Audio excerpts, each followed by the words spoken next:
Hola Nicolás, Vanessa, buen día para ustedes y la audiencia. Muy bien.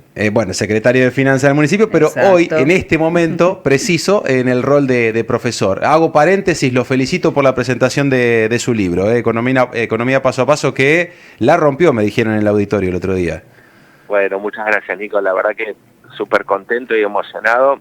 Estuvo lleno en el auditorio Marcelo Martín Berbé en la Feria del Libro, así que súper agradecido con toda la gente que me acompañó. Bien.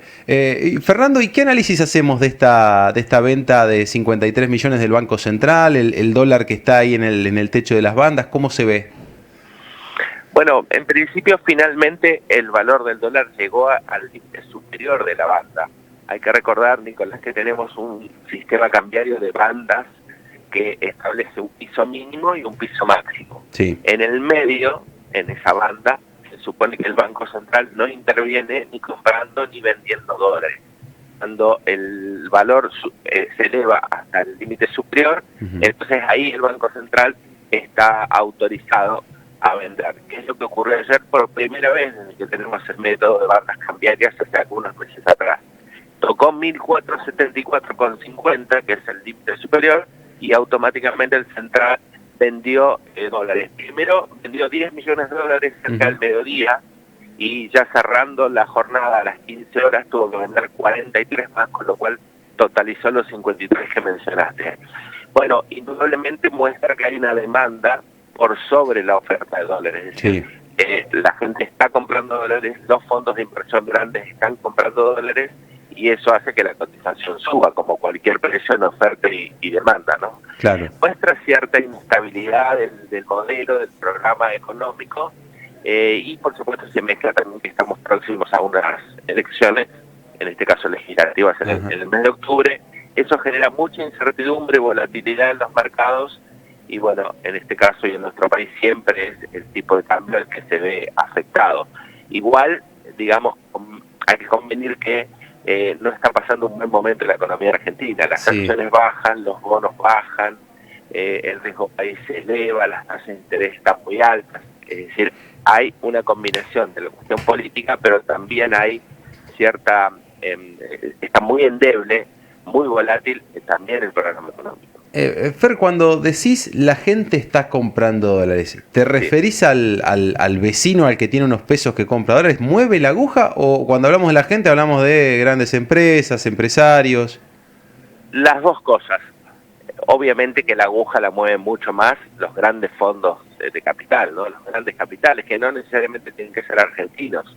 Muchos fondos de inversión extranjeros vienen, compran dólares y se van, porque no hay control de cambios en la Argentina. Entonces, cuando viene una inversión temporaria, puede comprar dólares y en los 2 días irse de nuevo con los dólares.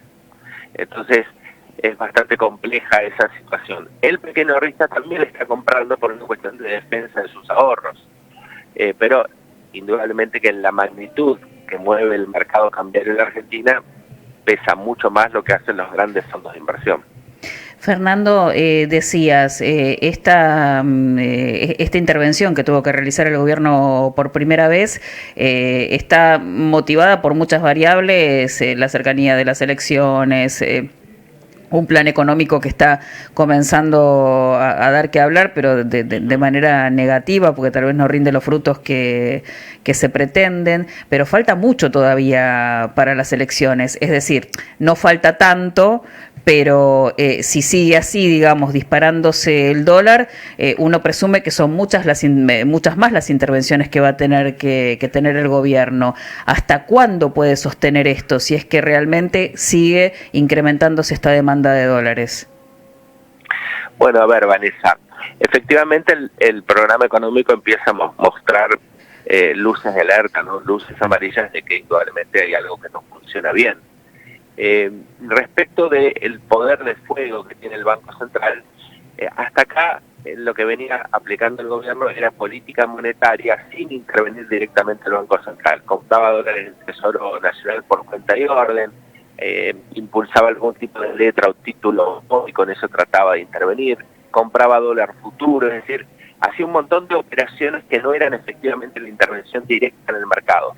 Ayer fue la primera vez que el Banco Central directamente interviene con la venta de dólares para bajar el precio. Dependerá entonces qué cantidad de dólares tiene el Banco Central disponibles en sus reservas. Y acá hay toda una discusión, porque muchas consultoras dicen tiene 17.000 millones de dólares, otras dicen no, tiene 22.000, y otras dicen no, solo tiene 6.000, porque tiene muchos compromisos de deuda argentina. Entonces los dólares hay que guardarlos justamente para cumplir con la deuda. Sobre todo los bonistas.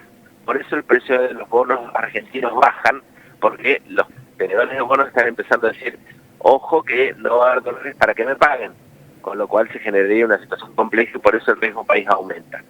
Ahora, suponiendo que tenga 22.000 dólares, vamos al límite superior, si vende a razón de 50 millones de dólares por día, habría que dividir esos 22.000 por 50 y te da aproximadamente, que podría estar unos 6-7 meses así a este ritmo vendiendo. Pero imagínate un país sin reservas, sería tremendo, ¿no? Claro. Entonces, bueno, hay que ir meditando qué pasa con la economía, qué pasa con el tipo de cambio, qué pasa con el ingreso de dólares en nuestro país. Hoy tenemos una balanza de cuenta corriente de capital negativa, es decir, salen más dólares de lo que ingresan. Tiene que ver con el turismo, con las importaciones.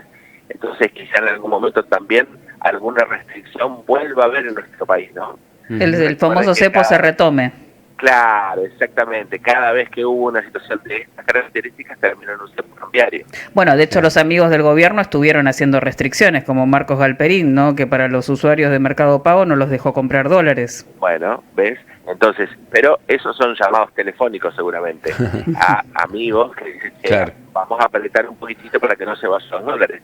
Pero llegado el momento, si esto se vuelve muy masivo y el dólar sigue presionando el precio y hay mucha demanda, bueno, seguramente otra vez vamos a tener que pensar en alguna restricción. ¿Cómo va a afectar esto a los precios? ¿Se va a volcar en el precio? ¿Va a haber un aumento de precios? Esa es la otra discusión histórica en la Argentina. El traslado a precios cada vez que aumenta el dólar. En las últimas devaluaciones, ahora en los últimos meses, vieron que aumentó bastante el dólar, no hubo un traslado directo a precios. Pero eso tiene que ver porque estamos atravesando un proceso recesivo de la economía. Es decir, el dinero no alcanza, no hay ventas, los salarios y las jubilaciones están muy caídas, con lo cual no hay aumento de consumo. El gobierno dice, bueno, con esta situación no se trasladaría precios y no perdería, el único logro que tengo que es que he bajado la inflación. Pero eso también tiene un límite, Vanessa, porque por ejemplo ayer se publicó el índice mayorista de inflación del mes de agosto y ya dio 3.2, con lo cual en algún momento se va a trasladar al IPC minorista, y veníamos del 1.9, entonces fíjate cómo de a poquito, quizás no en la misma magnitud, pero sí de a poco se va a ir trasladando a precios, y eso va a generar más inflación y por ende mayor pérdida del poder adquisitivo de los ingresos. Fer, cumplir con esta meta 2026 que puso el gobierno nacional de una inflación del 10% anual, ¿parece compleja con este escenario que tenemos hoy en día?